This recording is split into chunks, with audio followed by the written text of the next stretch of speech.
ਗੁਰੂ ਰਾਮਦਾਸ ਸਾਹਿਬ ਜੀ ਮਹਾਰਾਜ ਪਾਵਨ ਪਵਿੱਤਰ ਉਪਦੇਸ਼ ਦੀ ਦਾਤ ਬਖਸ਼ਿਸ਼ ਕਰ ਰਹੇ ਹਨ। ਇਹ ਪਾਵਨ ਪਵਿੱਤਰ ਉਪਦੇਸ਼ ਚੱਲ ਰਹੀ ਲੜੀਵਾਰ ਕਥਾ 78 ਅੰਗ ਤੇ ਸਤਿਗੁਰਾਂ ਦੀ ਬਖਸ਼ਿਸ਼ ਦਾ ਸਦਕਾ ਪਾਵਨ ਸ਼ਬਦ ਗੁਰੂ ਰਾਮਦਾਸ ਸਾਹਿਬ ਮਹਾਰਾਜ ਦੀ ਬਖਸ਼ਿਸ਼ ਹੈ। ਸੰਤ ਉਚਾਰਨ ਕੀਤੇ ਹਨ। ਕਰ ਦੂਜਾ ਦੂਸਰੇ ਘਰ ਸੁਰਤਾਰ ਚ ਗਾਉਣ ਦਾ ਹੁਕਮ ਕਰਦੇ ਨੇ। ਛੰਦ ਤੋਂ ਭਾਵ ਹੁੰਦੀ ਛੰਦ ਦੀ ਚਾਲ ਹੈ। ਕਾਵ ਅਤੇ ਛੰਦ ਨੂੰ ਮਿਲਾ ਕਰਕੇ ਛੰਦ ਉਚਾਰਨ ਕੀਤਾ ਹੈ। ਮਹਾਰਾਜ ਇਸ ਬਾਣੀ ਅੰਦਰ ਜਿੱਥੇ ਵੀ ਛੰਦ ਤੋਂ ਭਾਵ ਪਰਮੇਸ਼ਰ ਦਾ ਜਸ ਉਚਾਰਨ ਕਰਦੇ ਹਨ। ਛੰਦ ਵਿੱਚ ਰਹਾਉ ਦੀਆਂ ਪੰਕਤੀਆਂ ਨਹੀਂ ਆਉਂਦੀਆਂ ਹੁੰਦੀਆਂ, ਸੋ ਇਹ ਸਤਿਗੁਰੂ ਮਹਾਰਾਜ ਦੀ ਸੁਤੰਤਰਤਾ ਹੈ ਕਿ ਜੇ ਰਹਾਉ ਦੀ ਪੰਕਤੀ ਉਹ ਆਪ ਲਿਖ ਵੀ ਦੇਣ, ਪਰ ਸੰਤਾਂ ਵਿੱਚ ਰਹਾਉ ਦੀਆਂ ਪੰਕਤੀਆਂ ਨਹੀਂ ਆਉਂਦੀਆਂ। ਇਸ ਕਰਕੇ ਸ਼ਬਦ ਦਾ ਪ੍ਰਯੋਜਨ ਪਹਿਲੀਆਂ ਪੰਕਤੀਆਂ ਵਿੱਚ ਹੀ ਹੁੰਦਾ ਹੈ।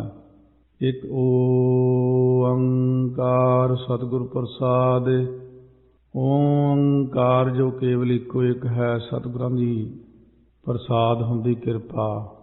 ਸਤਿਗੁਰਾਂ ਦੀ ਕਿਰਪਾ ਦੁਆਰਾ ਹੀ ਓੰਕਾਰ ਦੀ ਪ੍ਰਾਪਤੀ ਹੁੰਦੀ ਜੀਵ ਨੂੰ। ਸੋ ਇਸ ਤਰ੍ਹਾਂ ਮੰਨ ਲਓ ਕਿ ਪਰਮੇਸ਼ਰ ਦੀ ਪ੍ਰਾਪਤੀ ਕਰਨ ਵਾਲਾ ਜਗਿਆਸੂ ਜਿਵੇਂ ਬੇਨਤੀ ਕਰਦਾ ਹੈ, ਮੁੰਦ ਇਆਣੀ ਪੀੜੈ ਕਿਉਂ ਕਰ ਹਰ ਦਰਸ਼ਨ ਪਿਖੈ। ਜੀਵ ਰੂਪ ਜੋ ਮੁੰਦ ਹੁੰਦੀ ਇਸਤਰੀ, ਪਤੀ ਦੀ ਪ੍ਰਾਪਤੀ ਦਾ ਸ਼ੌਂਕ ਹੋਣਾ ਪਰ ਚੱਜ ਨਾ ਹੋਣਾ, ਪਰਮੇਸ਼ਰ ਦੇ ਮਿਲਣ ਦੀ ਇੱਛਾ ਹੋਣੀ ਪਰ ਚੱਜ ਨਹੀਂ ਕਿ ਮਿਲਣਾ ਕਿਵੇਂ। ਮਹਾਰਾਜ ਕਹਿੰਦੇ ਜੀਵ ਰੂਪ ਇਸਤਰੀ ਮਾਤ ਲੋਕ ਰੂਪ ਇਹ ਜਿਹੜਾ ਹੁੰਦਾ ਪੇਕੇ ਘਰ ਵਿੱਚ ਇਆਣੀ ਅਗਿਆਤ ਹੋ ਰਹੀ ਹੈ, ਬਿਨਾਂ ਸੋਝੀ ਤੋਂ ਬੈਠੀ ਹੈ, ਭੁੱਲਿਆ ਹੋਇਆ ਹੈ ਮਰਨਾ।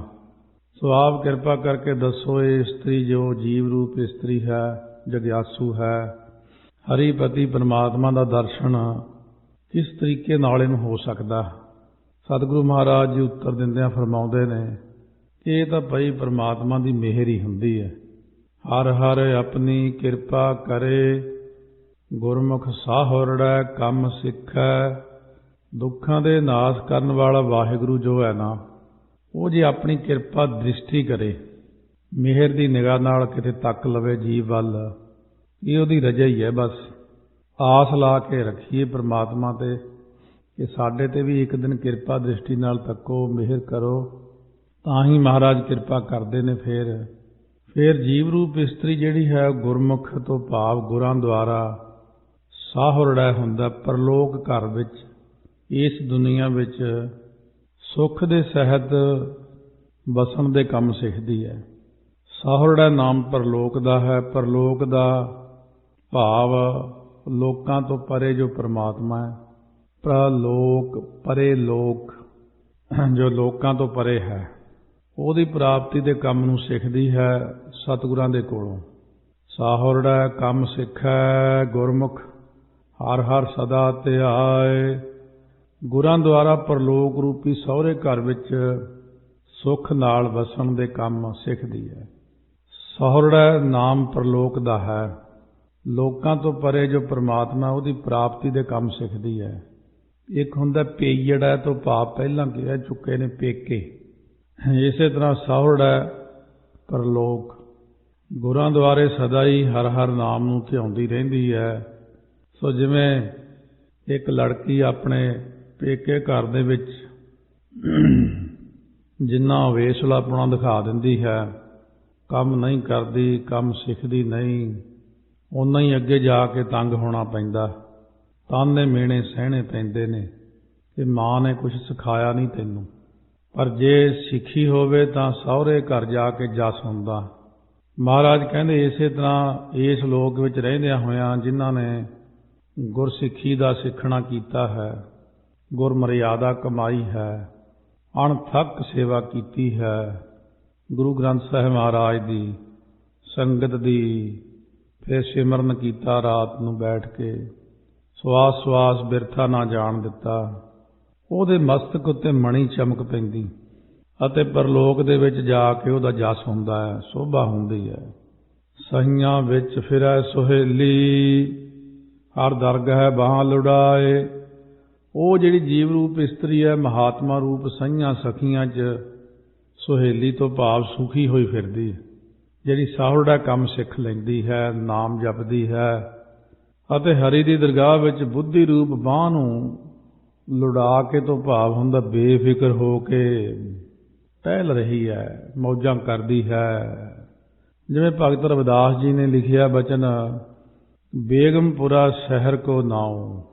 ਉਹ ਬੇਗਮਪੁਰੇ ਸ਼ਹਿਰ ਦੇ ਵਿੱਚ ਭਾਵ ਸੱਚਖੰਡ ਦੇ ਵਿੱਚ ਜਾ ਕੇ ਬੇਗਮ, ਜਿੱਥੇ ਕੋਈ ਗਮ ਨਹੀਂ ਹੈ, ਉਸ ਥਾਂ ਦੇ ਉੱਤੇ ਜਾ ਕੇ ਉਹ ਜੀਵ ਰੂਪ ਇਸਤਰੀ ਜਿਉਂ-ਜਿਉਂ ਸੈਲ ਕਰਹਿ ਤਿਉਂ ਭਾਵੈ, ਜਿਉਂ-ਜਿਉਂ ਸੈਲ ਕਰਦੀ ਹੈ ਤਿਉਂ-ਤਿਉਂ ਭਾਉਂਦਾ ਸਾਰਾ ਕੁਛ। ਸੱਚਖੰਡ ਦੇ ਵਿੱਚ ਆਨੰਦ ਮਾਣਦੀ ਹੈ, ਬਾਂਹ ਲੁਡਾ ਕੇ ਤੁਰਦੀ ਹੈ, ਬੇਫਿਕਰੀ ਨਾਲ ਤੁਰਦੀ ਹੈ।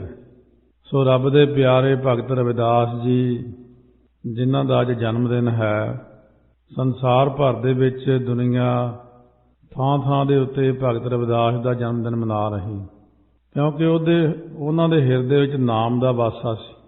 ਪਰਮਾਤਮਾ ਨਾਲ ਭਗਤੀ ਕਰਕੇ ਇੱਕ ਮਿੱਕ ਹੋ ਜਾਣਾ ਬਹੁਤ ਵੱਡੀ ਗੱਲ ਹੈ। ਪਰਮਾਤਮਾ ਨਾਲ ਇੱਕ ਮਿੱਕ ਹੋ ਕੇ ਭਗਤ ਰਵਿਦਾਸ ਜੀ ਨੇ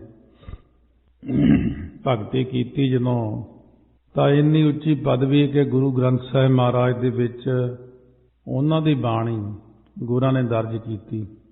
ਸਾਰੇ ਭਗਤਾਂ ਨੂੰ, ਜੋ 15 ਭਗਤ ਸੀ, ਉਹਨਾਂ ਨੂੰ ਮਾਣ ਆਦਰ ਸਤਿਕਾਰ ਦਿੱਤਾ ਆਪ ਪਰਮੇਸ਼ਰ ਨੇ। ਧੰਨ ਗੁਰੂ ਅਰਜਨ ਦੇਵ ਸਾਹਿਬ ਮਹਾਰਾਜ ਨੇ ਬਾਣੀ ਰਚਿਤ ਕੀਤੀ। ਹਰ ਰੋਜ਼ ਰਾਤ ਨੂੰ 1 ਵਜੇ ਦੇ ਕਰੀਬ ਜਦੋਂ ਆਪ ਜੀ ਇਸ਼ਨਾਨ ਕਰਕੇ ਬੈਠਦੇ ਤਾਂ ਸਾਰੇ ਭਗਤਾਂ ਦਾ ਆਗਮਨ ਹੁੰਦਾ ਸੀ। ਸਾਰਿਆਂ ਭਗਤਾਂ ਦੀ ਬਾਣੀ ਆਪ ਨੇ ਗੁਰੂ ਗ੍ਰੰਥ ਸਾਹਿਬ ਮਹਾਰਾਜ ਦਰਜ ਕੀਤੀ, ਜਿਹੜੇ ਵਾਹਿਗੁਰੂ ਨਾਲ ਇੱਕ ਮਿੱਕ ਹੋਏ ਨੇ। ਨਾਨਕ ਲੀਨ ਭਇਓ ਗੋਬਿੰਦ ਸਿਉ ਜਿਉ ਪਾਣੀ ਸੰਗ ਪਾਣੀ। ਸੋ ਐਸੇ ਵਿਰਾਗੀ ਤਿਆਗੀ ਰੱਬ ਦੇ ਪਿਆਰੇ ਭਗਤ ਰਵਿਦਾਸ ਜੀ ਨੂੰ ਅੱਜ ਯਾਦ ਕਰ ਰਹੇ ਹਾਂ। ਗੁਰੂ ਗ੍ਰੰਥ ਸਾਹਿਬ ਦੇ ਵਿੱਚ ਜਿਨ੍ਹਾਂ ਦੀ ਬਾਣੀ ਦਰਜ ਹੈ, ਹਰ ਰੋਜ਼ ਆਪਾਂ ਮਹਾਰਾਜ ਨੂੰ ਮੱਥਾ ਟੇਕਦੇ। ਸਮੂਹ ਭਗਤ, ਸਮੂਹ ਪਰਮੇਸ਼ਰ ਦੇ ਨਾਮਾਂ ਨੂੰ ਅੱਜ ਤੱਕ ਜੋ ਵੀ ਹੋਏ ਨੇ ਸੰਸਾਰ ਵਿੱਚ, ਰੱਬ ਦੇ ਪਿਆਰੇ ਜਿੰਨੇ ਪਰਮੇਸ਼ਰ ਦੇ ਨਾਮ ਨੇ, ਸਮੁੱਚੇ ਰੂਪ ਵਿੱਚ ਜਦੋਂ ਗੁਰੂ ਗ੍ਰੰਥ ਸਾਹਿਬ ਨੂੰ ਮੱਥਾ ਟੇਕਦੇ ਹਾਂ, ਪਰਿਕਰਮਾ ਕਰਦੇ ਹਾਂ ਮਹਾਰਾਜ ਦੀ, ਤਾਂ ਕੋਈ ਕਸਰ ਬਾਕੀ ਨਹੀਂ ਰਹਿ ਜਾਂਦੀ ਵੀ ਹੁਣ ਹੋਰ ਕੁਝ ਮੰਨਣਾ ਪਵੇਗਾ। ਜਿਹਨੇ ਗੁਰੂ ਗ੍ਰੰਥ ਸਾਹਿਬ ਨੂੰ ਮੱਥਾ ਟੇਕ ਲਿਆ, ਉਹਨੇ ਸਾਰਿਆਂ ਨੂੰ ਹੀ ਮੱਥਾ ਟੇਕ ਲਿਆ। ਉਹ ਬ੍ਰਹਿਮੰਡ ਵਿੱਚ ਜਿੰਨੀਆਂ ਸ਼ਕਤੀਆਂ, ਸਭ ਦਾ ਨਾਮ ਮਹਾਰਾਜ ਦੇ ਵਿੱਚ, ਸਾਰੇ ਭਗਤਾਂ ਦਾ ਨਾਮ ਸੋ ਮਹਾਰਾਜ ਦੇ ਵਿੱਚ। ਸੋ ਇਸ ਤਰ੍ਹਾਂ 5,500 ਵਾਰ ਜਿਵੇਂ ਹਰ ਹਰ ਹਰ ਹਰ ਹਰ ਹਰ ਉਚਾਰਨ ਕੀਤਾ ਮਹਾਰਾਜ ਨੇ, 50,000 ਵਾਰੀ ਤਾਂ ਨਾਨਕ ਨਾਮ ਹੀ ਹੈ। ਇਸ ਤਰ੍ਹਾਂ ਰਾਮ ਰਾਮ, ਹਰੀ, ਗੋਬਿੰਦ, ਮੁਕੰਦ, ਨਾਰਾਇਣ, ਦਮੋਦਰ, ਮੁਰਾਰੀ, ਕੀਰਤਨ ਨਾਮ ਕਥੇ ਤੇਰੇ ਜੇਬਾ, ਸਤਨਾਮ ਤੇਰਾ ਪਰਾ ਪੂਰਬਲਾ। ਮਾਰੂ ਮਹੱਲਾ ਪੰਜਵਾਂ ਜਿਵੇਂ ਮਹਾਰਾਜ ਨੇ ਉਚਾਰਨ ਕੀਤੇ ਨੇ ਸਾਰੇ ਪਰਮੇਸ਼ਰ ਦੇ ਨਾਮ। ਪੁਰਾਣੀ ਬੋਲੀ ਵਿੱਚ ਉਹਨੂੰ ਸਹੰਸਰ ਨਾਮਾ ਕਹਿ ਕੇ ਵੀ ਬੁਲਾਇਆ ਜਾਂਦਾ। ਪੁਰਾਣੇ ਸਮੇਂ ਵਿੱਚ ਗੁਰਸਿੱਖ ਜਾਪ ਸਾਹਿਬ ਨੂੰ ਵੀ ਸਹੰਸਰ ਨਾਮਾ ਕਹਿੰਦੇ। ਸੋ ਇਸ ਤਰ੍ਹਾਂ ਗੁਰਮੁਖਾਂ ਨੂੰ ਯਾਦ ਕਰਦੇ ਹੋਏ ਉਹਨਾਂ ਦੇ ਬਚਨ ਯਾਦ ਆ ਗਏ ਨੇ ਕਿ ਕਹਿੰਦੇ ਨੇ, ਬੇਗਮਪੁਰਾ ਸ਼ਹਿਰ ਕੋ ਨਾਮ ਬੇਗਮ, ਗਮ ਤੋਂ ਰਹਿਤ, ਉਹ ਥਾਂ ਦਾ ਨਾਮ ਹੈ। ਸੋ ਸਤਿਗੁਰੂ ਮਹਾਰਾਜ ਸੱਚੇ ਪਾਤਸ਼ਾਹ ਫਰਮਾਉਂਦੇ ਨੇ, ਜਦੋਂ ਲੇਖਾ ਧਰਮ ਰਾਏ ਕੀ ਬਾਕੀ, ਜਪ ਹਰ ਹਰ ਨਾਮ ਇੱਕ ਰੱਖੈ। ਧਰਮਰਾਜ ਦੀ ਕਚਹਿਰੀ ਵਿੱਚ ਜੋ ਬਾਕੀ ਲੇਖਾ ਦੇਣਾ ਰਹਿੰਦਾ ਸੀ, ਉਹ ਲੇਖੇ ਨੂੰ ਵਾਹਿਗੁਰੂ ਵਾਹਿਗੁਰੂ ਦਾ ਨਾਮ ਜਪ ਕੇ ਸੋ ਆਕਰਖ ਕਰਨਾ ਕਿ ਰੱਖੈ, ਆਪਣੇ ਵੱਲ ਖਿੱਚ ਲਿਆ, ਭਾਵ ਮੁਕਾ ਹੀ ਦਿੱਤਾ ਹੈ। ਔਰ ਜਿਵੇਂ ਕਿਰਸਾਨ ਕੱਟਦਾ ਖੇਤੀ ਨੂੰ, ਕ੍ਰਿਸ ਕਰਨਾ, ਕਿਰਖਾ ਕਰਨਾ, ਕੱਟ ਹੀ ਦਿੱਤਾ ਹੈ। ਭਗਤ ਰਵਿਦਾਸ ਜੀ ਵੀ ਫਰਮਾਉਂਦੇ ਨੇ, ਚਿੱਤਰਗੁਪਤ ਨੂੰ ਕਹਿਣ ਲੱਗੇ, ਤੁਸੀਂ ਮੇਰੇ ਮੋਢਿਆਂ ਤੇ ਕਾਹਦੇ ਲਈ ਭਾਰ ਪਾਇਆ? ਕਹਿੰਦੇ ਜੀ, ਸਾਨੂੰ ਪਰਮਾਤਮਾ ਦਾ ਹੁਕਮ ਹੈ ਕਿ ਹਰੇਕ ਦੇ ਮੋਢਿਆਂ ਤੇ ਅਸੀਂ ਬੈਠਦੇ ਹਾਂ, ਖੱਬੇ ਸੱਜੇ, ਚਿੱਤਰ ਤੇ ਗੁਪਤ। ਇੱਕ ਜਣਾ ਦਿਨ ਦੀ ਸਾਰੀ ਕਿਰਿਆ ਲਿਖਦਾ, ਇੱਕ ਜਣਾ ਰਾਤ ਦੀ ਕਿਰਿਆ ਲਿਖਦਾ। ਭਗਤ ਰਵਿਦਾਸ ਜੀ ਕਹਿਣ ਲੱਗੇ, ਉਰਵਾਰ ਪਾਰ ਕੇ ਦਾਨੀਆਂ ਲਿਖ ਲਿਓ ਆਲ ਪਤਾਲ। ਕਹਿੰਦੇ ਮੇਰਾ ਤੁਸੀਂ ਕੀ ਲਿਖੋਗੇ? ਸਵੇਰੇ ਉੱਠਦਾ, ਇਸ਼ਨਾਨ ਕਰਦਾ, ਰਾਮ ਰਾਮ ਜਪਦਾ, ਦਿਨੇ ਚੰਗੇ ਕੰਮ ਕਰਦਾ, ਦਾਨ ਪੁੰਨ ਕਰਦਾ। ਉਹ ਜਾਓ ਕਿਸੇ ਮਾੜੇ ਬੰਦੇ ਕੋਲ ਜਾ ਕੇ ਲੇਖ ਲਿਖੋ, ਮੇਰੇ ਕੋਲ ਕਾਹਨੂੰ ਬੈਠੇ ਹੋ? ਚਲੇ ਜਾਓ ਮੇਰੇ ਪਾਸੋਂ। ਮੇਰੇ ਹਿਰਦੇ 'ਚ ਤਾਂ ਰਾਮ ਦਾ ਨਾਮ ਵਸਿਆ, ਪਰਮੇਸ਼ਰ ਦਾ ਨਾਮ ਵਸਿਆ। ਸੋ ਇਸ ਕਰਕੇ ਸਾਨੂੰ ਤੁਹਾਡੀ ਲੋੜ ਨਹੀਂ। ਮਹਾਰਾਜ ਕਹਿੰਦੇ ਰੱਬ ਦੇ ਪਿਆਰਿਆਂ ਦੇ ਜਿੰਨੇ ਲੇਖੇ ਹੁੰਦੇ ਨੇ ਧਰਮਰਾਜ ਦੇ ਦਰ ਤੇ, ਉਹ ਜਿਉਂ-ਜਿਉਂ ਆਪਾਂ ਨਾਮ ਜਪੀ ਜਾਂਦੇ ਆ, ਜਿਉਂ-ਜਿਉਂ ਨਾਮ ਜਪੀ ਜਾਂਦੇ ਆ, ਉਹ ਤਿਉਂ-ਤਿਉਂ ਕਰਕੇ ਹੀ ਸਾਰੇ ਹੀ ਕੱਟੇ ਤੁਰੇ ਜਾ ਰਹੇ ਨੇ ਲੇਖ। ਨਾਮ ਜਪ ਕੇ ਉਹਨਾਂ ਨੂੰ ਖਿੱਚ ਹੀ ਲਿਆ ਹੈ, ਮੁਕਾ ਹੀ ਦਿੱਤਾ ਹੈ। ਮੁੰਦ ਇਆਣੀ ਪਈੜੈ, ਗੁਰਮੁਖ ਹਰ ਦਰਸ਼ਨ ਦਿਖੈ। ਜੋ ਜੀਵ ਰੂਪ ਇਸਤਰੀ ਹੈ ਨਾ, ਮਾਤ ਲੋਕ ਰੂਪ ਪੇਕੇ ਘਰ 'ਚ ਇਆਣੀ ਹੈ, ਅਗਿਆਤ ਹੋ ਰਹੀ ਹੈ, ਸਮਝ ਨਹੀਂ, ਬੇਸਮਝ ਹੋ ਰਹੀ ਹੈ। ਉਹਨੇ ਗੁਰਮੁਖ ਜਿਹੜੇ ਨੇ ਗੁਰਾਂ ਦੁਆਰੇ ਹਰੀ ਰੂਪ ਪਤੀ ਦਾ ਦਰਸ਼ਨ ਦੇਖ ਲਿਆ ਹੈ। ਸੋ ਜਿਸ ਜੀਵ ਰੂਪ ਇਸਤਰੀ ਨੂੰ ਪਰਮੇਸ਼ਰ ਪਤੀ ਦੀ ਪ੍ਰਾਪਤੀ ਹੋਈ ਹੈ, ਉਹ ਆਪਣੀ ਜਿਹੜੀ ਵਿਵਸਥਾ ਹੈ ਉਹ ਹੁਣ ਸੰਤਾਂ ਨੂੰ ਸੁਣਾਉਂਦੀ ਹੈ ਕਿ ਗੁਰਮੁਖੋ ਮੇਰਾ ਤਾਂ ਪਰਮਾਤਮਾ ਨਾਲ ਵਿਆਹ ਹੋ ਗਿਆ, ਆਤਮਿਕ ਤੌਰ ਤੇ ਮੈਂ ਵਿਆਹੀ ਗਈ ਹਾਂ, ਉਹ ਮੇਰਾ ਮਾਲਕ, ਮੈਂ ਉਹਦੀ ਪਤਨੀ। ਜੀਵ ਰੂਪ ਇਸਤਰੀ ਹੈ, ਸਰੀਰ ਵੱਖਰਾ ਹੈ, ਸਰੀਰ ਕਰਕੇ ਸੰਸਾਰੀ ਵਿਆਹ ਹੈ, ਸਰੀਰ ਕਰਕੇ ਸੰਸਾਰੀ ਚੀਜ਼ਾਂ, ਪਰ ਆਤਮਿਕ ਤੌਰ ਤੇ ਜੀਵ ਰੂਪ ਇਸਤਰੀ ਪਰਮਾਤਮਾ ਦੀ ਪਤਨੀ ਬਣ ਜਾਂਦੀ ਹੈ। ਉਹ ਹੁਣ ਸੰਤਾਂ ਮਹਾਤਮਾ ਨੂੰ ਸੁਣਾਉਂਦੀ ਹੈ। ਵਿਆਹੋ ਹੋਆ ਮੇਰੇ ਬਾਬਲਾ, ਗੁਰਮੁਖੇ ਹਰ ਪਾਇਆ। ਇਹ ਮੇਰੇ ਬਾਬਲਾ, ਇਹ ਪਿਆਰੇ ਸੰਤ ਜਨੋਂ, ਹੁਣ ਮੇਰਾ ਪਰਮੇਸ਼ਰ ਰੂਪ ਪਤੀ ਨਾਲ ਵਿਆਹ ਹੋ ਗਿਆ, ਭਾਵ ਮੈਂ ਉਹਦੇ ਵਿੱਚ ਲੀਨ ਹੋ ਗਈਆਂ। ਮਹਾਤਮਾ ਨੇ ਪੁੱਛਿਆ ਤੇਰਾ ਵਿਆਹ ਹੋਇਆ ਕਿਵੇਂ? ਕਹਿੰਦੇ ਗੁਰਮੁਖੇ ਹਰ ਪਾਇਆ। ਮੈਂ ਜੀ ਗੁਰਾਂ ਦੁਆਰਾ ਹਰੀਪਤੀ ਪਰਮਾਤਮਾ ਨੂੰ ਪ੍ਰਾਪਤ ਕੀਤਾ। ਵਿਆਹ ਹੋਣ ਦੀ ਨਿਸ਼ਾਨੀ ਕੀ ਤੇਰੇ ਦੀ? ਪਰਮਾਤਮਾ ਨਾਲ ਤੂੰ ਲੀਨ ਹੋਇਆ। ਅਗਿਆਨ ਅੰਧੇਰਾ ਕੱਟਿਆ, ਗੁਰ ਗਿਆਨ ਪ੍ਰਚੰਡ ਬੁਲਾਇਆ। ਕਹਿੰਦੇ ਜਿਸ ਵੇਲੇ ਗੁਰਾਂ ਨੇ ਕਿਰਪਾ ਕਰਕੇ ਪ੍ਰਚੰਡ ਹੁੰਦਾ, ਤੀਕਸ਼ਣ ਗਿਆਨ, ਤਿੱਖਾ ਗਿਆਨ, ਖੰਡ ਮਹਿ ਗਿਆਨ ਪ੍ਰਚੰਡ, ਤਿੱਥੈ ਨਾਦ ਵਿਨੋਦ ਕੋੜ ਆਨੰਦ। ਪ੍ਰਚੰਡ ਹੁੰਦਾ, ਤਿੱਖਾ ਗਿਆਨ ਰੂਪ ਦੀਵਾ ਬੁਲਾਇਆ, ਜਗਾਇਆ, ਬਾਲਿਆ, ਤਾਂ ਅਗਿਆਨ ਰੂਪੀ ਹਨੇਰਾ ਜਿਹੜਾ ਸੀ ਉਹ ਕੱਟਿਆ ਗਿਆ, ਨਿਵਰਤ ਹੋ ਗਿਆ ਮੇਰਾ ਹਨੇਰਾ। ਮੇਰੇ ਉੱਤੇ ਕਿਰਪਾ ਹੋ ਗਈ ਵਾਹਿਗੁਰੂ ਦੀ। ਬਲਿਆ ਗੁਰ ਗਿਆਨ ਅੰਧੇਰਾ ਬਿਨਸਿਆ। ਗੁਰਾਂ ਦੁਆਰੇ ਜਦੋਂ ਗਿਆਨ ਰੂਪ ਦੀਵਾ ਬਲਿਆ, ਜਗਿਆ, ਤਾਂ ਅਗਿਆਨ ਰੂਪ ਹਨੇਰਾ ਜਿਹੜਾ ਸੀ ਉਹ ਨਾਸ ਹੋ ਗਿਆ। ਅਗਿਆਨ ਰੂਪ ਹਨੇਰੇ ਦੇ ਦੂਰ ਹੋਣ ਕਰਕੇ ਹੀ ਹਰ ਰਤਨ ਪਦਾਰਥ ਲਾਧਾ। ਹਰੀ ਰੂਪ ਜਿਹੜਾ ਰਤਨ ਸੀ, ਅਮੋਲਕ ਪਦਾਰਥ ਨੂੰ ਅੰਤःਕਰਨ ਰੂਪ ਘਰ ਚੋਂ ਹੀ ਅੰਦਰੋਂ ਹੀ ਦੇਖ ਲਿਆ, ਮਿਲ ਗਿਆ ਮੈਨੂੰ, ਪਰਮਾਤਮਾ ਹੀ ਮਿਲ ਗਿਆ ਅੰਦਰੋਂ। ਉਹ ਜਿਹੜੀ ਜੋਤ ਰੱਖੀ ਹੋਈ ਸੀ ਹਿਰਦੇ 'ਚ, ਉਹ ਗੁਰਾਂ ਦੀ ਕਿਰਪਾ ਨਾਲ ਅੰਦਰੋਂ ਹੀ ਸਾਖਿਆਤ ਹੋ ਗਈ। ਜੋਤ ਦੇ ਸਾਖਿਆਤ ਹੋਣ ਕਰਕੇ ਜਿਹੜਾ ਮੱਧਮ ਜੇ ਦੀਵੇ ਵਾਂਗੂ ਪਹਿਲਾਂ ਮੇਰੀ ਬੁੱਧੀ ਸੀ, ਸੋ ਉਸੇ ਦੇ ਵਿੱਚ ਹੀ ਆਤਮਿਕ ਲਾਈਟ ਹੋਰ ਜ਼ਿਆਦਾ ਵੱਧ ਗਈ। ਜਿਸ ਥਾਂ ਤੇ ਬਿਜਲੀ ਬਣਦੀ ਹੈ ਡੈਮ ਦੇ ਉੱਤੇ, ਉੱਥੋਂ ਆਪਣੇ ਘਰ ਤੱਕ ਲਾਈਟ ਆਉਂਦੀ ਆ।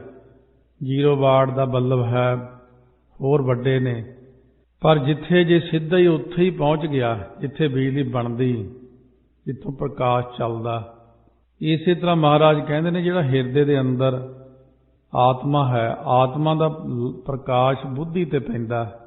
ਪਿੱਛੋਂ ਤਾਂ ਲਾਈਟ ਪੂਰੀ ਆ ਰਹੀ ਹੈ, ਪਰ ਬੱਲਬ ਛੋਟਾ, ਤੇ ਬੱਲਬ 'ਚ ਜੇ ਛੋਟਾ ਜਿਹਾ ਤਾਂ ਫਿਰ ਉਹਨੇ ਓਨਾ ਕੀ ਚਾਨਣ ਕਰਨਾ ਹੈ। ਬੁੱਧੀ ਤੁੱਛ ਜੀ ਬੁੱਧੀ ਹੁੰਦੀ ਇਨਸਾਨ ਦੀ।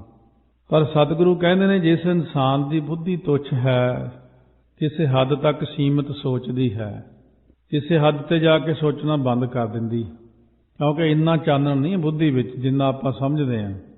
ਕਿਉਂਕਿ ਜਦੋਂ ਅਸੀਂ ਦੇਖਿਆ ਬੁੱਧੀ ਰੂਪ ਦੀਵਾ, ਉਹਨੂੰ ਲਾਈਟ ਕਿੱਥੋਂ ਮਿਲਦੀ ਆ? ਆਤਮਿਕ ਸੂਰਜ ਤੋਂ ਲਾਈਟ ਮਿਲਦੀ ਆ ਉਹਨੂੰ। ਸੂਰਜ ਬਹੁਤ ਵੱਡਾ ਹੁੰਦਾ। ਜਦੋਂ ਅਸੀਂ ਆਤਮਾ ਤੱਕ ਪਹੁੰਚੇ, ਤਾਂ ਗੁਰ ਗਿਆਨ ਪ੍ਰਚੰਡ ਬਲਾਇਆ, ਬਲਿਆ ਗੁਰ ਗਿਆਨ ਅੰਧੇਰਾ ਬਿਨਸਿਆ, ਹਰ ਰਤਨ ਪਦਾਰਥ ਲਾਧਾ। ਫਿਰ ਸਾਨੂੰ ਅੰਦਰੋਂ ਹੀ ਲੱਭ ਪਿਆ ਸੂਰਜ, ਸੂਰਜਾਂ ਦਾ ਵੀ ਸੂਰਜ, ਨਮੋ ਸੂਰਜ ਸੂਰਜ, ਕਰੋੜਾਂ ਸੂਰਜਾਂ ਦਾ ਪ੍ਰਕਾਸ਼। ਉਹ ਨਿੱਕਾ ਜਿਹਾ ਜਿਹੜਾ ਟਟਿਆਣਾ ਜਿਹਾ ਸੀ ਬੁੱਧੀ ਰੂਪ, ਉਹ ਤਾਂ ਲੱਭਦਾ ਹੀ ਨਹੀਂ, ਕਿੱਧਰ ਗਿਆ ਹੁਣ। ਅੰਧਿਆਰੇ ਦੀਪਕ ਚਹੀਐ, ਇੱਕ ਬਸਤ ਅਗੋਚਰ ਲਹੀਐ, ਬਸਤ ਅਗੋਚਰ ਪਾਈ, ਘਟ ਦੀਪਕ ਰਹਿਆ ਸਮਾਈ। ਹੁਣ ਜਦੋਂ ਅੰਦਰ ਦੇਖਿਆ, ਇਹ ਤਾਂ ਬਹੁਤ ਵੱਡਾ ਗਿਆਨ ਹੈ। ਹੁਣ ਸੰਸਾਰੀ ਜੀਵ ਦਾ ਗਿਆਨ ਤਾਂ ਉਹਦੇ ਸਾਹਮਣੇ ਕੁਝ ਵੀ ਨਹੀਂ ਹੁੰਦਾ। ਆਤਮਿਕ ਗਿਆਨ ਜਿਨ੍ਹਾਂ ਦੇ ਕੋਲ ਹੁੰਦਾ, ਜਦੋਂ ਉਹ ਆਪਣਾ ਗਿਆਨ ਦੁਨੀਆ ਦੇ ਅੱਗੇ ਰੱਖਦਾ, ਫਿਰ ਜਿਹੜਾ ਬੁੱਧੀ ਵਾਲਾ ਗਿਆਨ ਵਾਲਾ ਬੰਦਾ, ਉਹ ਦੁਨੀਆ 'ਚ ਬਹੁਤ ਦੁਨੀਆ ਨੂੰ ਮੰਨਦੀ ਸੀ ਵੀ ਇਹ ਬੰਦੇ ਦੀ ਬੁੱਧੀ ਬਹੁਤ ਜ਼ਿਆਦਾ, ਇਹਨੇ ਬੜੀ ਖੋਜ ਕੀਤੀ, ਬੜਾ ਕੁਛ ਆ ਕੀਤਾ। ਪਰ ਜਦੋਂ ਆਤਮਿਕ ਗਿਆਨ ਵਾਲਾ ਉਹਦੇ ਸਾਹਮਣੇ ਗਿਆ, ਉਹ ਦੀਵੇ ਵਾਂਗੂ ਫਿੱਕਾ ਪੈ ਜਾਂਦਾ। ਇਸੇ ਕਰਕੇ ਫਿਰ ਭਗਤਾਂ ਤੇ ਸੰਸਾਰੀਆਂ ਜੋੜ ਕਦੇ ਨਾ ਆਇਆ। ਹੁਣ ਭਗਤ ਤਾਂ ਆਤਮਿਕ ਲਾਈਟ ਵਿੱਚ ਹੈ, ਅਤੇ ਜਿਹੜੇ ਦੁਨਿਆਵੀ ਲੋਕ ਨੇ ਉਹ ਬੁੱਧੀ ਦੇ ਵਿੱਚ ਜਿਉਂਦੇ ਨੇ। ਸਾਰੇ ਪੰਡਤਾਂ ਨੂੰ ਇੰਨੀ ਔਖਿਆਈ ਹੋਈ ਭਗਤ ਰਵਿਦਾਸ ਜੀ ਤੇ, ਉਹ ਕਹਿਣ ਲੱਗੇ ਆ ਕੇ ਕਿ ਤੁਸੀਂ ਨੀਵੀਂ ਜਾਤੀ ਵਾਲੇ ਹੋ, ਤੁਹਾਨੂੰ ਲੋਕ ਮੱਥਾ ਟੇਕਦੇ ਨੇ, ਤੁਸੀਂ ਮੱਥਾ ਕਿਉਂ ਟਿਕਾਉਂਦੇ ਹੋ। ਭਗਤ ਰਵਿਦਾਸ ਜੀ ਕਹਿਣ ਲੱਗੇ, ਨਾ ਪਹਿਲਾਂ ਨਾ ਕਿਸੇ ਨੇ ਮੈਨੂੰ ਮੱਥਾ ਟੇਕਿਆ ਅੱਜ ਤੱਕ। ਮੈਂ ਜਦੋਂ ਆਪਣਾ ਕੰਮ ਕਰਦਾ ਸੀ, ਠੀਕ ਹੈ, ਪਰਮਾਤਮਾ ਨੇ ਸਾਨੂੰ ਜਿਵੇਂ ਰੋਜੀ ਰੋਟੀ ਦਿੱਤੀ ਸੀ, ਇਨਸਾਨ ਉਹੀ ਕਰਦਾ। ਪਰ ਇਹ ਹੈ ਗੱਲ ਕਿ ਮੈਂ ਜਦੋਂ ਪਰਮਾਤਮਾ ਦਾ ਨਾਮ ਜਪਦਿਆਂ ਹਿਰਦੇ ਦੇ ਅੰਦਰ ਆਤਮਿਕ ਜੋਤ ਪ੍ਰਗਟ ਹੋਈ, ਨਾਮ ਹਿਰਦੇ 'ਚ ਵਸ ਗਿਆ ਮੇਰੇ, ਲੋਕ ਮੈਨੂੰ ਨਹੀਂ ਮੱਥਾ ਟੇਕਦੇ, ਲੋਕ ਤਾਂ ਉਹ ਨਾਮ ਨੂੰ ਮੱਥਾ ਟੇਕਦੇ ਨੇ, ਲੋਕ ਤਾਂ ਉਹ ਆਤਮਿਕ ਜੋਤ ਨੂੰ ਮੱਥਾ ਟੇਕਦੇ ਨੇ। ਇੱਥੋਂ ਤੱਕ ਵੀ ਨਾਲ ਕਹਿੰਦੇ ਨਹੀਂ ਛੋ ਸਕਦੇ, ਸ਼ੂਦਰ ਨੇ ਨਾਲ ਬਿਠਾ ਕੇ ਰੋਟੀ ਨਹੀਂ ਖਾਣੀ। ਰਾਣੀ ਝਾਲਾਂ ਬਾਈ ਨੇ 500 ਪੰਡਤ ਨੂੰ ਵੱਖਰਾ ਬਿਠਾ ਕੇ ਪੰਗਤ ਲਾਈ ਉਹਨਾਂ ਦੀ, ਪਰ ਹਰ ਇੱਕ ਦੇ ਨਾਲ ਭਗਤ ਰਵਿਦਾਸ ਬੈਠਾ, ਹਰ ਇੱਕ ਦੇ ਨਾਲ ਬੈਠਾ। ਐਸੀ ਮਾਇਆ ਵਰਤ ਗਈ।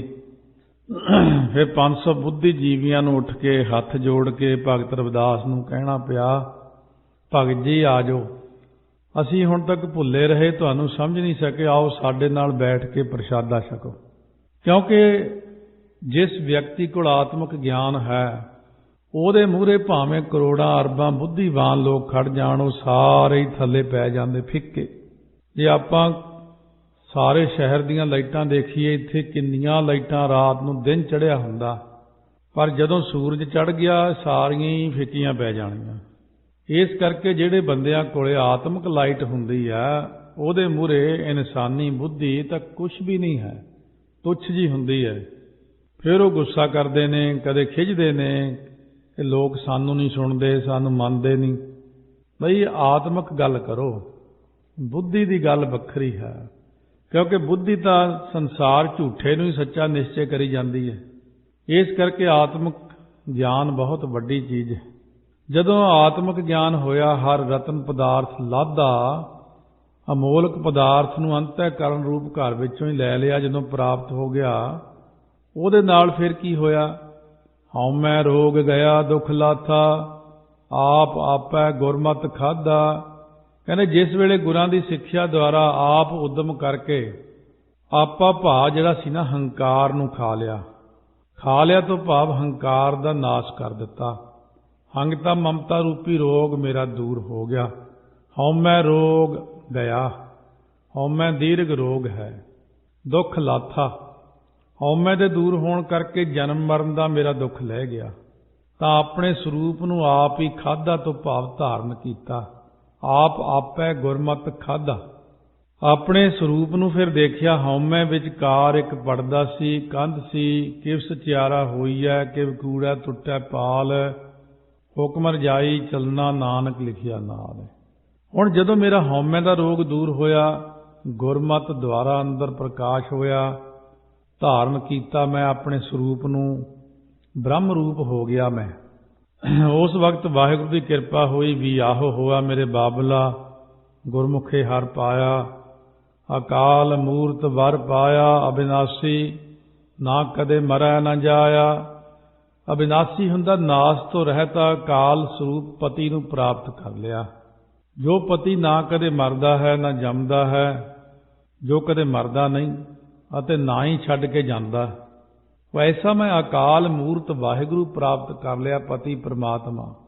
ਵੀ ਆਹੋ ਹੋਆ ਮੇਰੇ ਬਾਬੋਲਾ, ਗੁਰਮੁਖੇ ਹਰ ਪਾਇਆ। ਇੱਥੇ ਪਾਠ ਵਿੱਚ ਇੱਕ ਪਹਿਲੀ ਪੰਕਤੀ ਨਾਲੋਂ ਦੂਜੀ ਜਦੋਂ ਲਿਖਦੇ ਨੇ ਥੋੜਾ ਫਰਕ ਰੱਖ ਲੈਂਦੇ ਨੇ। ਪਹਿਲੀ ਪੰਕਤੀ ਜਦੋਂ ਸ਼ੁਰੂ ਹੋਈ ਸੀ ਲਿਖਿਆ ਸੀ ਵੀ ਆਹੋ ਹੋਆ ਮੇਰੇ ਬਾਬੁਲਾ, ਬੱਬੇ ਨੇ ਔਂਕੜ ਲਾਇਆ ਸੀ। ਦੂਜੀ ਜਦੋਂ ਪੰਕਤੀ ਹੁਣ ਲਿਖੀ ਬਾਅਦ ਵਿੱਚ ਫਿਰ ਬੱਬੇ ਨੂੰ ਹੋੜਾ ਲਾ ਦਿੱਤਾ। ਵੀ ਆਹੋ ਹੋਆ ਮੇਰੇ ਬਾਬੋਲਾ, ਵੀ ਆਹੋ ਹੋਆ ਮੇਰੇ ਬਾਬੋਲਾ, ਗੁਰਮੁਖੇ ਹਰ ਪਾਇਆ। ਇਹ ਪਿਆਰੇ ਬਾਬੋਲਾ ਤੋਂ ਭਾਵ ਪਿਆਰੇ ਸੰਤ ਜਨੋ, ਇਸ ਤਰੀਕੇ ਨਾਲ ਮੇਰਾ ਵਿਆਹ ਹੋ ਗਿਆ, ਮੈਨੂੰ ਗੁਰਾਂ ਦੁਆਰੇ ਹਰੀਪਤੀ ਪਰਮਾਤਮਾ ਦੀ ਪ੍ਰਾਪਤੀ ਹੋ ਗਈ। ਹਰ ਸਤ ਸਤੇ ਮੇਰੇ ਬਾਬੁਲਾ, ਹਰ ਜਨ ਮਿਲ ਜੰਝ ਸੁਹੰਦੀ। ਇਹ ਮੇਰੇ ਬਾਬਲਾ ਪਿਆਰੇ ਸੰਤ ਜਨੋ, ਜਿਸ ਹਰੀ ਰੂਪ ਪਤੀ ਨਾਲ ਮੇਰਾ ਵਿਆਹ ਹੋਇਆ ਨਾ, ਉਸ ਹਰੀਪਤੀ, ਉਹ ਜਿਹੜਾ ਹਰੀਪਤੀ ਪਰਮਾਤਮਾ ਹੈ, ਉਹ ਸਤ ਤੋਂ ਭਾਵ ਨਿਸ਼ਚੇ ਕਰਕੇ ਸਤ ਸਰੂਪ ਹੈ। ਹਰ ਸਤ ਸਤੇ ਮੇਰੇ ਬਾਬੁਲਾ, ਉਸ ਹਰੀ ਦੇ ਜੋ ਸੰਤ ਜਨ ਆ ਕੇ ਮਿਲੇ ਨੇ, ਇਹੋ ਸੋਭਨੀਕ ਜੰਝ ਹੈ ਮੇਰੀ। ਸਾਰੇ ਮਹਾਤਮਾ ਨੇ ਆ ਕੇ ਵਧਾਈਆਂ ਦਿੱਤੀਆਂ, ਧੰਨ ਹੈ ਤੂੰ। ਦੇਵਤੇ ਫੁੱਲਾਂ ਦੀ ਵਰਖਾ ਕਰਦੇ ਨੇ, ਉੱਚੀ ਆਵਾਜ਼ ਵਿੱਚ ਕਹਿੰਦੇ ਨੇ ਧੰਨ ਹੈ ਤੂੰ, ਤੂੰ ਅਕਾਲ ਪੁਰਖ ਦੀ ਹੋ ਗਈ, ਤੂੰ ਅਕਾਲ ਪੁਰਖ ਦੀ ਪਤਨੀ ਬਣ ਗਈ, ਅੱਜ ਤੋਂ ਉਹਦੇ ਵਿੱਚ ਹੀ ਲੀਨ ਹੋ ਗਈ ਹੈ। ਪੀਵਕੜੈ ਹਰ ਜਪ ਸੁਹੇਲੀ, ਵਿੱਚ ਸਾਹੁਰੜਾ ਖਰੀ ਸੁਹੰਦੀ। ਸੋ ਮਹਾਰਾਜ ਸੱਚੇ ਪਾਤਸ਼ਾਹ ਫਰਮਾਉਂਦੇ ਨੇ, ਮਾਤ ਲੋਕ ਰੂਪ ਜਿਹੜਾ ਨਾ ਪੇਕੇ ਘਰ ਵਿੱਚ ਜਿਹੜੀ ਇਸਤਰੀ ਹਰੀ ਨਾਮ ਨੂੰ ਜਪ ਕੇ ਸੁਖੀ ਹੋਈ ਹੈ, ਉਹ ਪਰਲੋਕ ਰੂਪ ਸਹੁਰੇ ਘਰ ਵਿੱਚ ਵੀ ਬੜੀ ਚੰਗੀ ਸੋਭਾ ਵਾਲੀ ਹੁੰਦੀ ਹੈ। ਸਾਹੁਰੜਾ ਵਿੱਚ ਖਰੀ ਸੁਹੰਦੀ, ਜਿਨ ਪੇਵਕੜੈ ਨਾਮ ਸੰਭਾਲਿਆ। ਸੁਹੰਦੀ ਦੇ ਸੱਸੇ ਨੂੰ ਹੋੜਾ ਹੈ, ਕਈ ਵਾਰੀ ਸੱਸੇ ਨੂੰ ਔਂਕੜ ਵੀ ਆ ਜਾਂਦਾ, ਇਉਂ ਧਿਆਨ ਰੱਖਣਾ ਆਪਣਾ ਪੜ੍ਹਦਿਆਂ ਹੋਇਆਂ। ਮਹਾਰਾਜ ਕਹਿੰਦੇ ਉਹ ਪਰਲੋਕ ਰੂਪ ਸਹੁਰੇ ਘਰ ਵਿੱਚ ਖਰੀ ਤੋਂ ਭਾਵ ਚੰਗੀ ਸੋਭਾ ਵਾਲੀ ਹੁੰਦੀ। ਜਿਸ ਜੀਵ ਰੂਪ ਇਸਤਰੀ ਨੇ ਮਾਤ ਲੋਕ ਰੂਪ ਪੇਕੇ ਘਰ ਵਿੱਚ ਹਰੀ ਨਾਮ ਨੂੰ ਯਾਦ ਕੀਤਾ ਸੀ, ਬਹੁਤਾ ਧਨ ਖੱਟਿਆ ਸੀ ਨਾਮ ਦਾ, ਉਹਦੀ ਪਰਲੋਕ ਵਿੱਚ ਬੜੀ ਪੁੱਛਗਿੱਛ ਵੀ ਧਨ ਹੈ ਗੁਰਮੁਖਾ, ਤੋਂ ਇੰਨੀ ਕਮਾਈ ਕਰਕੇ ਆਇਆ ਹੈ, ਧਨ ਹੈ। ਉਹਦੀ ਕਮਾਈ ਦੇ ਅੱਗੇ ਸਾਰੇ ਝੁਕਦੇ ਨੇ, ਧਨ ਹੈ। ਦੁਨਿਆਵੀ ਧਨ ਤਾਂ ਸਾਰੇ ਲੋਕ ਇਕੱਠਾ ਕਰਦੇ ਨੇ, ਦੁਨਿਆਵੀ ਧਨ ਦੇ ਮੂਹਰੇ ਕੌਣ ਝੁਕਦਾ? ਕੋਈ ਵੀ ਨਹੀਂ ਝੁਕਦਾ। ਪਰ ਲੋਕ ਵਿੱਚ ਦੁਨਿਆਵੀ ਧਨ ਨੂੰ ਤਾਂ ਮਾੜਾ ਮੰਨਿਆ ਜਾਂਦਾ, ਪਰ ਨਾਮ ਧਨ ਨੂੰ ਸਾਰੇ ਸਿਰ ਝੁਕਾਉਂਦੇ ਨੇ। ਸਭ ਸਫਲਿਓ ਜਨਮ ਤਿੰਨਾਂ ਦਾ, ਗੁਰਮੁਖ ਜਿਨ੍ਹਾਂ ਮਨ ਜਿਣ ਪਾਸਾ ਢਾਲਿਆ। ਉਹਨਾਂ ਗੁਰਮੁਖਾਂ ਦਾ ਮਨੁੱਖਾ ਜਨਮ ਸਭ ਤਰ੍ਹਾਂ ਕਰਕੇ ਸਫਲਾ ਹੋ ਗਿਆ ਹੈ, ਜਿਨ੍ਹਾਂ ਨੇ ਮਨ ਦੇ ਜਿਤਨੇ ਰੂਪੀ ਪਾਸਾ ਢਾਲ ਲਿਆ, ਜਿਨ੍ਹਾਂ ਨੇ ਮਨ ਨੂੰ ਜਿੱਤ ਕੇ ਸੰਸਾਰ ਵੱਲੋਂ ਮੋਢਾ ਫੇਰ ਲਿਆ, ਆਪਣਾ ਸੰਸਾਰ ਵੱਲ ਨੂੰ ਆਪਣੀ ਕੰਡ ਕਰ ਲਈ। ਜਿਨ੍ਹਾਂ ਨੇ ਮਨ ਨੂੰ ਜਿੱਤ ਕੇ 3 ਗੁਣਾ ਰੂਪੀ ਪਾਸਾ ਢਾਲਿਆ, 3 ਗੁਣਾ ਤੋਂ ਰਹਿਤ ਹੋ ਗਏ ਨੇ, ਤਮੋ ਰਜੋ ਸਤੋ, ਇਹਨਾਂ ਤੋਂ ਰਹਿਤ ਹੋ ਕੇ ਉੱਪਰ ਉੱਠ ਗਏ ਨੇ। ਹਰ ਸੰਤ ਜਨਾ ਮਿਲ ਕਾਰਜ ਸੋਹਿਆ, ਵਰ ਪਾਇਆ ਪੁਰਖ ਆਨੰਦੀ। ਹਰੀ ਦੇ ਸੰਤ ਜਨਾਂ ਨਾਲ ਮਿਲਣੇ ਕਰਕੇ ਮੇਰਾ ਮੁਕਤੀ ਰੂਪ ਕਾਰਜ ਸੋਭਨੀਕ ਹੋ ਗਿਆ, ਮੁਕਤੀ ਰੂਪੀ ਕਾਰਜ ਸਵਰ ਗਿਆ ਹੈ। ਆਨੰਦੀ ਪੁਰਖ ਜੋ ਪ੍ਰਮਾਤਮਾ ਹੈ, ਉਸ ਵਰ ਪਤੀ ਨੂੰ ਮੈਨੇ ਪ੍ਰਾਪਤ ਕਰ ਲਿਆ, ਕਹਿੰਦੇ ਨੇ। ਹਰ ਸਤ ਸਤ ਮੇਰੇ ਬਾਬੋਲਾ, ਹਰ ਜਨ ਮਿਲ ਜੰਝ ਸੁਹੰਦੀ। ਇਹ ਮੇਰੇ ਬਾਬੋਲਾ ਹੋੜੇ ਨਾਲ ਹੈ ਇੱਥੇ। ਇਹ ਪਿਆਰੇ ਸੰਤ ਜਨੋ, ਜਿਸ ਆਨੰਦੀ ਪੁਰਖ ਨਾਲ ਮੇਰਾ ਵਿਆਹ ਹੋਇਆ ਨਾ, ਉਹ ਹਰੀ ਸਤ ਨਿਸ਼ਚੇ ਕਰਕੇ ਸਤ ਸਰੂਪ ਹੈ। ਉਹ ਵਾਹਿਗੁਰੂ ਜੋ ਮਹਾਤਮਾ ਜਨ ਆ ਕੇ ਮਿਲੇ ਨੇ, ਪਰਮਾਤਮਾ ਦੇ ਜੋ ਮਹਾਤਮਾ ਮਿਲੇ ਨੇ, ਉਹੀ ਮੇਰੀ ਜੰਝ ਹੈ। ਇਹਦੇ ਵਿੱਚ ਸਾਧੂ ਜਨ ਨੂੰ ਪਤਾ ਲੱਗ ਜਾਂਦਾ ਕਿ ਅੱਜ ਕਿੱਥੇ ਕਿਰਪਾ ਹੋਈ। ਰਾਤ ਨੂੰ ਜਦੋਂ ਸਮਾਧੀ ਲਾ ਕੇ ਰੱਬ ਦੇ ਪਿਆਰੇ ਬੈਠਦੇ ਨੇ, ਉਹਨਾਂ ਨੂੰ ਕੁੱਲ ਦੁਨੀਆ ਦੇ ਵਿੱਚ ਜਿੱਥੇ ਕੋਈ ਬੈਠਾ ਭਗਤੀ ਕਰਦਾ, ਉਹ ਸਾਰੇ ਇਉਂ ਦਿਖਦੇ ਨੇ ਜਿਵੇਂ ਆਪਾਂ ਨੂੰ ਅਸਮਾਨ ਦੇ ਤਾਰੇ ਦਿਖਦੇ ਹੁੰਦੇ ਨੇ। ਇਸੇ ਤਰ੍ਹਾਂ ਉਹਨਾਂ ਨੂੰ ਪਤਾ ਹੈ ਕਿ ਕਿਹੜਾ ਬੰਦਾ ਭਗਤੀ ਵਾਲਾ, ਕਿਹੜਾ ਨਹੀਂ ਭਗਤੀ ਵਾਲਾ। ਹਰ ਪ੍ਰਭ ਮੇਰੇ ਬਾਬਲਾ, ਹਰ ਦੇਵ ਹੋ ਦਾਨ ਮੈਂ ਦਾਜੋ। ਜਿਵੇਂ ਵਿਆਹ ਦੇ ਮੌਕੇ ਪ੍ਰਤੱਖ ਪਿਓ ਆਪਣੀ ਲੜਕੀ ਨੂੰ ਦਾਜ ਦਾਨ ਦਿੰਦਾ, ਕਹਿੰਦੇ ਤਿਵੇਂ ਹੀ ਮੇਰੇ ਪਿਤਾ ਦੀ ਨਿਆਈ ਬਾਬਲਾ, ਪਿਆਰੇ ਸਤਿਗੁਰੂ, ਵਾਹਿਗੁਰੂ ਵਾਹਿਗੁਰੂ ਜੋ ਪ੍ਰਭੂ ਪਰਮਾਤਮਾ ਰੱਖਿਅਕ ਹੈ, ਉਹਦੇ ਨਾਮ ਰੂਪੀ ਦਾਜ ਦਾ ਦਾਨ ਦੇਣਾ ਕਰੋ। ਲੋਕੀ ਸੰਸਾਰੀ ਦਾਜ ਮੰਗਦੇ ਨੇ। ਮਹਾਰਾਜ ਕਹਿੰਦੇ ਇਹ ਕਦੋਂ ਤੱਕ ਚੱਲੂਗਾ? ਦਾਜ ਲੈਣਾ ਤਾਂ ਨਾਮ ਦਾ ਲਓ। ਮਹਾਰਾਜ ਮੈਨੂੰ ਨਾਮਦਾਨ ਬਖਸ਼ੋ, ਇਹ ਕਿਰਪਾ ਕਰੋ ਮੇਰੇ ਤੇ। ਕਹਿੰਦੇ ਕੱਪੜਾ ਲੀੜਾ ਹੋਰ ਕੁਛ, ਕਹਿੰਦੇ ਕੁਛ ਨਹੀਂ ਚਾਹੀਦਾ। ਹਰ ਕੱਪੜੋ ਹਰ ਸੋਭਾ ਦੇਵਹੋ, ਜਿਤ ਸਵਰੈ ਮੇਰਾ ਕਾਜੋ। ਵਾਹਿਗੁਰੂ ਨਾਮ ਰੂਪੀ ਕੱਪੜਾ ਦਿਓ ਜੀ। ਪ੍ਰੇਮ ਪਟੋਲਾ ਤੈ ਸਹਿ ਦਿੱਤਾ, ਢੱਕਣ ਕੂ ਪਤ ਮੇਰੀ, ਦਾਨਾ ਬੀਨਾ ਸਾਈਂ ਮੈਂਡਾ, ਨਾਨਕ ਸਾਰ ਨਾ ਜਾਣਾ ਤੇਰੀ। ਅਤੇ ਵਾਹਿਗੁਰੂ ਪ੍ਰਭੂ ਦੀ ਸੋਭਾ ਕਰਨੀ ਦਿਓ ਮੈਨੂੰ, ਪ੍ਰਮਾਤਮਾ ਦੀ ਸੋਭਾ ਕਰਨੀ ਦਿਓ। ਵਾਹਿਗੁਰੂ ਵਾਹਿਗੁਰੂ ਦੀ ਸੋਭਾ ਕਰਨੇ ਰੂਪ ਕੱਪੜਾ ਦਿਓ, ਜਿਸ ਕਰਕੇ ਮੇਰਾ ਮੁਕਤੀ ਰੂਪ ਕਾਰਜ ਸੁਧਰ ਜਾਵੇ। ਦੁਨਿਆਵੀ ਕੱਪੜੇ, ਦੁਨਿਆਵੀ ਚੀਜ਼ਾਂ, ਦੁਨਿਆਵੀ ਪਦਾਰਥ ਮੈਂ ਨਹੀਂ ਮੰਗਦਾ। ਸਤਿਗੁਰੂ ਨੇ ਇੱਥੇ ਦਾਜ ਦਾ ਖੰਡਨ ਵੀ ਕਰ ਦਿੱਤਾ। ਦਾਜ ਦਹੇਜ ਦੇਣੇ ਜਿਹੜੇ ਮਹਾਰਾਜ ਚੰਗਾ ਨਹੀਂ ਮੰਨਦੇ, ਕਿਉਂਕਿ ਲੜਕੀ ਦੇ ਮਾਂ-ਬਾਪ ਬਹੁਤ ਦੁਖੀ ਹੋ ਕੇ ਵਿਚਾਰੇ ਕਰਜ਼ਾ ਚੱਕ ਕੇ ਜਦੋਂ ਚੀਜ਼ਾਂ ਦਿੰਦੇ ਨੇ, ਉਹਦਾ ਕੋਈ ਫਾਇਦਾ ਨਹੀਂ ਹੈ। ਖੁਸ਼ੀ ਨਾਲ ਕੋਈ ਆਪਣੀ ਖੁਸ਼ੀ ਨਾਲ ਹੀ ਕੋਈ ਚੀਜ਼ ਦਿੰਦਾ, ਕਿਸੇ ਕੋਲ ਹੈ ਕਿਸੇ ਕੋਲ ਨਹੀਂ ਹੈ, ਉਹ ਅਲੱਗ ਗੱਲ ਹੈ। ਇਹ ਦੂਸਰੀ ਗੱਲ। ਤੀਸਰੀ, ਉਸ ਤੋਂ ਵੀ ਉੱਪਰ ਕਿ ਅਸੀਂ ਕੁਝ ਲੈਣਾ ਹੀ ਨਹੀਂ, ਸਿਰਫ ਲੜਕੀ ਗੁਰਮੁਖ ਮਿਲ ਜੇ ਬਸ, ਸੁਚੱਜੀ ਹੋਵੇ, ਬਾਣੀ ਪੜ੍ਹਨ ਵਾਲੀ ਹੋਵੇ, ਘਰ ਦਾ ਸੁਧਾਰ ਕਰੇ, ਉੱਚੀ ਕੁਲ ਵਾਲੀ ਹੋਵੇ। ਉੱਚੀ ਕੁਲ ਤੋਂ ਭਾਵ ਕਿ ਉਹਦੇ 'ਚ ਗੁਣ ਉੱਚੀ ਕੁਲ ਵਾਲੇ ਹੋਣ। ਹਰ ਹਰ ਭਗਤੀ ਕਾਜ ਸੁਹੇਲਾ, ਗੁਰ ਸਤਿਗੁਰ ਦਾਨ ਦਿਵਾਇਆ। ਵਾਹਿਗੁਰੂ ਵਾਹਿਗੁਰੂ ਦੀ ਭਗਤੀ ਕਰਨ ਨਾਲ ਮੁਕਤੀ ਰੂਪ ਜਿਹੜਾ ਕਾਰਜ ਸੋਭਨੀਕ ਹੋ ਜਾਂਦਾ। ਗੁਰ ਸਤਿਗੁਰ ਹੈ ਪੂਜਨੀਕ ਸਤਿਗੁਰੂ ਆਪ ਜੀ ਦੇ ਪਾਸੋਂ ਨਾਮ ਭਗਤੀ ਰੂਪ ਦਾਨ ਪਰਮੇਸ਼ਰ ਨੇ ਕਿਰਪਾ ਕਰਕੇ ਦਿਵਾਇਆ। ਭੰਡਾਰਾ ਤਾਂ ਗੁਰਾਂ ਦੇ ਕੋਲ ਹੀ ਹੈ। ਗੁਰ ਸਤਿਗੁਰ ਦਾਨ ਦਿਵਾਇਆ। ਸਤਿਗੁਰਾਂ ਨੇ ਪ੍ਰਮਾਤਮਾ ਤੋਂ ਵੀ ਦਿਵਾਇਆ, ਪ੍ਰਮਾਤਮਾ ਨੇ ਸਤਿਗੁਰਾਂ ਤੋਂ ਦਿਵਾਇਆ ਹੈ। ਇੱਕੋ ਹੀ ਰੂਪ ਹੈ। ਕਿਤੇ ਤਾਂ ਸਤਿਗੁਰੂ ਲਿਖ ਦਿੰਦੇ ਨੇ ਕਿ ਅਸੀਂ ਸਾਡੇ ਕੋਲ ਨਹੀਂ ਕੁਛ, ਅਸੀਂ ਤਾਂ ਪ੍ਰਮਾਤਮਾ ਤੋਂ ਦਿਵਾਉਂਦੇ ਹਾਂ। ਪਰ ਪ੍ਰਮਾਤਮਾ ਕਹਿੰਦੇ ਇਹ ਸਤਿਗੁਰੂ ਰੂਪ ਵੀ ਤਾਂ ਮੇਰਾ ਹੀ ਹੈ, ਇਹਨਾਂ ਕੋਲ ਹੀ ਸਾਰੇ ਭੰਡਾਰੇ ਦਿੱਤੇ ਨੇ। ਅੱਗੇ ਸਤਿਗੁਰੂ ਕਹਿੰਦੇ ਸੰਤਨ ਰਿਦਾ ਭੰਡਾਰ, ਕਹਿੰਦੇ ਮੇਰੇ ਭੰਡਾਰੇ ਤਾਂ ਸੰਤਾਂ ਕੋਲੇ, ਉਹਨਾਂ ਤੋਂ ਲਓ ਜਾ ਕੇ। ਇਸ ਤਰ੍ਹਾਂ ਵਡਿਆਈ ਦਿੰਦੇ ਨੇ। ਕਹਿੰਦੇ ਮਹਾਰਾਜ ਕਹਿੰਦੇ ਸੰਤ ਮਹਾਤਮਾ ਕਹਿੰਦੇ ਸਾਰੇ ਭੰਡਾਰੇ ਤਾਂ ਸਾਧ ਸੰਗਤ ਵਿੱਚ, ਸੰਗਤ ਕੋਲੋਂ ਭੰਡਾਰਾ ਲੈ ਲਓ। ਖੰਡ ਵਰ ਭੰਡ ਹਰ ਸੋਭਾ ਹੋਈ, ਇਹੋ ਦਾਨ ਨਾ ਰਲੈ ਰਲਾਇਆ। ਹਰੀ ਨਾਮ ਕਰਕੇ ਖੰਡਾਂ ਬ੍ਰਹਿਮੰਡਾਂ ਵਿੱਚ ਹਰ ਤਰ੍ਹਾਂ ਦੀ ਸੋਭਾ ਹੋ ਗਈ ਹੁਣ ਮੇਰੀ। ਇਹ ਨਾਮਦਾਨ ਹੋਰ ਵਿਹਾਰਕ ਦਾਨਾਂ ਨਾਲ ਰਲਾਇਆ, ਰਲਦਾ ਨਹੀਂ। ਐਡੀ ਵੱਡੀ ਚੀਜ਼ ਦੇਤੀ, ਨਾਮ ਦਾ ਦਾਨ ਦੇਤਾ। ਹੋਰ ਮਨਮੁਖ ਦਾਜ ਜੇ ਰੱਖ ਦਿਖਲ ਹੈ, ਸੋ ਕੂੜ ਅਹੰਕਾਰ ਕੱਚ ਪਾਜੋ। ਕਹਿੰਦੇ ਨਾਮ ਤੋਂ ਬਿਨਾਂ ਹੋਰ ਵਿਆਹ ਸਮੇਂ ਜਿਹੜੇ ਮਨਮੁਖ ਲੋਕ ਪੁਰਸ਼ ਨੇ, ਉਹ ਇੱਕ ਕਮਰੇ ਵਿੱਚ ਬੇਕੀਮਤੇ ਸੂਟ, ਗਹਿਣੇ, ਭਾਂਡੇ, ਬਿਸਤਰੇ, ਅਨਮੁੱਲੇ ਪਦਾਰਥਾਂ ਦਾ ਦਾਜ ਐਨ ਸਾਹਮਣੇ ਰੱਖ ਕੇ ਪਿੰਡ ਵਾਲਿਆਂ ਨੂੰ ਦਿਖਾਉਣਗੇ, ਆਹ ਦੇਖੋ ਅਸੀਂ ਆਹ ਚੀਜ਼ਾਂ ਦਿੱਤੀਆਂ। ਉਹ ਦਿੱਤੇ ਦਾਜ ਦਾ ਹੰਕਾਰ ਕਰਨਾ ਝੂਠਾ ਹੀ ਹੈ।